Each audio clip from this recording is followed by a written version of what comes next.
आप भी मानते हैं, आपको भी तेजी दिख रही है कच्चे तेल में, या तेजी जितनी आनी थी आ चुकी है अंकित जी? जी, बिल्कुल, मैं तरुण जी के साथ में जाना चाहूँगा, वहाँ पे बिल्कुल उनका व्यू बिल्कुल सही है कि इसके अंदर जो तेज़ी का रुझान है, वो बना रहेगा। कोई भी अगर गिरावट इसके अंदर मिलती है, अगर 5,900 से लेके 5,800 के बीच में, तो वहाँ पे खरीदारी रहेगी।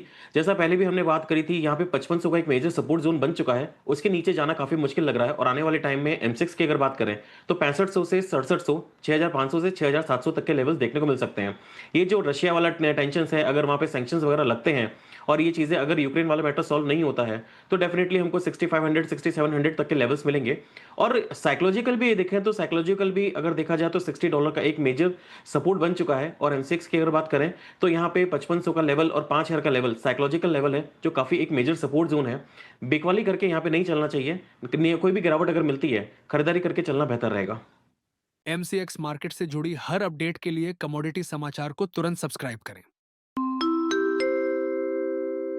Investments in securities market are subject to market risks. Read all the related documents carefully before investing.